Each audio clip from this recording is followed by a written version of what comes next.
The NBA has a lot of stereotypes, and one of the biggest ones, pun intended, is that this is a big man's game.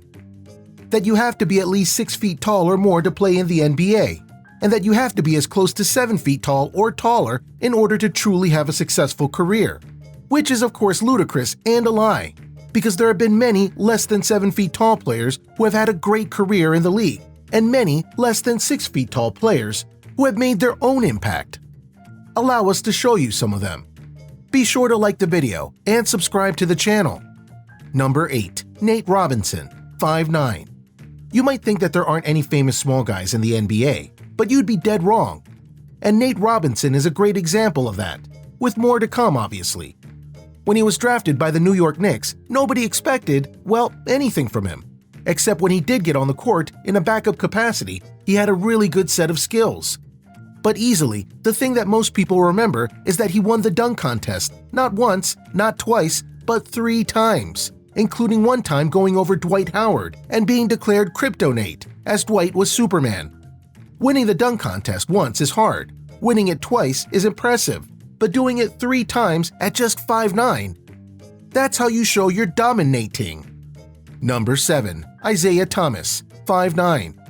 No, not that Isiah Thomas who played for Detroit and is an all-time legend. The other Isiah Thomas, who plays in the league right now and has made a splash despite being only 5'9".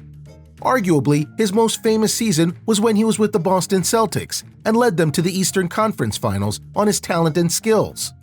Seriously, he can play. But sadly, because of his size, the management decided to trade him away, much to the anger of Boston fans. He hasn't done as well since, but he is a former All-Star and can play, so let's respect the skills. Number 6. Charlie Crist, 5'8". Here is a fact that might literally blow your mind. The only official player to put on an NBA uniform at the height of 5'8" is Charlie Crist. Think about that for a moment. Because we're going to show you a lot of heights on this list, and yet he is the only one who is 5'8". How does that happen? Regardless, his career fluctuated between the Atlanta Hawks, Milwaukee Bucks, and San Diego Clippers in the late 1970s and early 80s. In fact, he didn't make his NBA debut until he was already 29 years old. So the fact that he got into the league that late, yet lasted that long despite his unique height is honestly something special. Crist retired at 36 with career averages of 8.5 points and 3.2 assists per game. Number 5. Greg Grant, 5'7". Greg Grant was a guy who was drafted into the NBA via the 1989 draft, but despite that, his roles were honestly nothing more than being there to back up point guards who were much better than him. We won't say that his 5'7" height was the biggest factor in that, but it likely did influence things. Over the course of his career, he played for 6 different NBA teams. He retired at the age of 29 with career averages of 2.8 points and 2.7 assists in 12.2 minutes per game, which again shows that he was meant for more of a backup role than a dominant force on the court.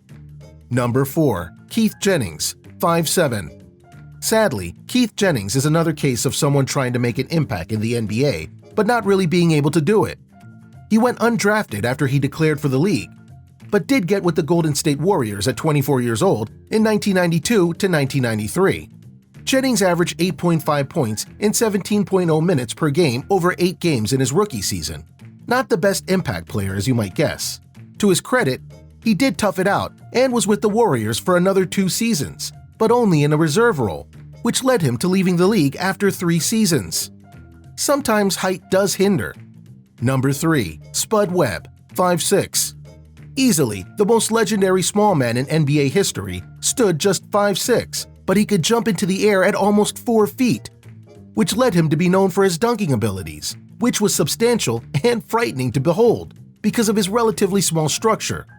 In fact, he won the 1996 dunk contest when he beat Hall of Famer and teammate Dominique Wilkins by doing not 1, but 2 perfect 50-point dunks. The best year of his career came in 1991 to 1992 with the Sacramento Kings, averaging 16.0 points and 7.1 assists per game. He would eventually end his career at the age of 34, but not before making a major splash and proving that little guys can do just as much as the big men. Number 2. Early Boykins, 5'5".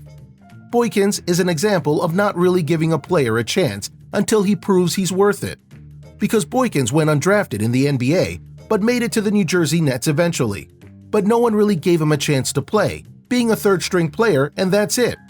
That is, until he ended up developing into a pretty decent player later in his career.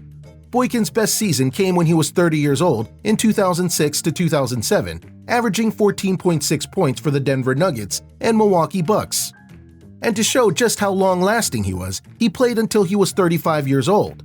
That's not too shabby, especially when you consider many big men didn't last as long as Boykins did. Number 1. Tyrone Muggsy Bogues, 5'3". Tyrone Muggsy Bogues is indeed the shortest player in the history of the NBA, standing just 5'3". He was drafted number 12 overall by the Washington Bullets in 1987. Then he was taken by Charlotte Hornets in the expansion draft. During his time with the Hornets, he got a really big boost in popularity, averaging 8.8 points and 8.8 assists in 10 seasons with the Hornets. Bogues moved on to play for the Golden State Warriors and Toronto Raptors before eventually retiring after the 2000 to 2001 season. Now, you might look at that and go, well, that's not incredibly impressive. But remember, he was 5'3", and he lasted 10 years in the NBA with decent stats. That makes it impressive. So there you have it, everyone, a look at 10 of the shortest players to ever grace the game of basketball. Are you surprised by some of the heights that these players had? Which of them do you remember seeing play? Which ones do you think used their height to their advantage in their time with the NBA? Let us know in the comments below. Be sure to subscribe, and we'll see you next time on the channel.